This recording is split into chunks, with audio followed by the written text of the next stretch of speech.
Cycling down the Washington coast, it's perplexing to see rows of PVC pipes protruding from the beach and men chest-deep in liquefied sand. The Taylor family has been farming the shoreline for 6 generations, but this particular crop is as peculiar as it is profitable. The geoduck is the world's largest burrowing clam. It is planted like a crop and cared for like livestock.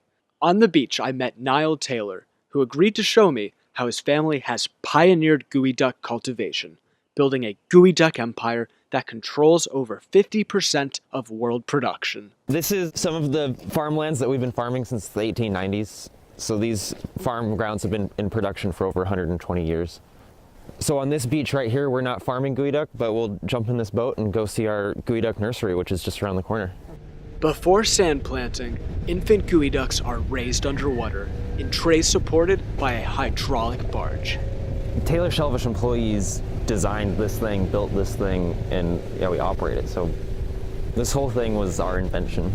Before we had this, this nice aluminum raft, we used kiddie pools. So each of those little holes is a geoduck. If we dig in, we find one right there. That's a nice, healthy little geoduck. Yeah, hiding in the sand. The sand trays protect the geoducks from predators until they are large enough to fend for themselves and be planted on the beach. Just like you're planting seeds is how we plant a geoduck.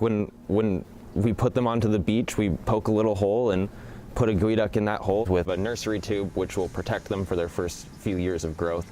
I asked Niall to walk us through the numbers. So there's 3.6 million geoduck on the float at £1.5 pound per planted animal at $15 per pound. You're looking at $90 million. High rewards, but also high risks.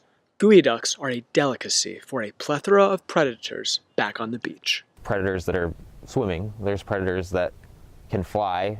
We have ducks. Ducks eat geoducks. Fish eat geoduck. Different types of snails will try to eat geoduck. Crabs will eat geoduck. And each of those different predators might be looking to eat a geoduck at a different time or on a different farm. Early on, my dad likes to say we learned a multi-million-dollar lesson.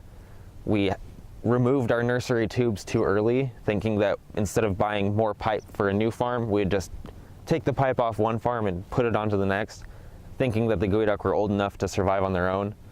Well, we learned pretty quickly that they weren't, and predators devoured the whole crop. This year's crop is thriving. Join us next week when we return to Taylor Farms for the harvest. We'll begin the day wading through the sand and then hop on a dive boat when the tide comes in. Niall will also show us how to prepare and eat a live geoduck. Geoducks can live to be over 100 years old, but geoduck farming is a new industry. This tasty clam may come to supermarkets sooner than expected. For RFD-TV, I'm Caleb Firing, and this is American Farm Odyssey.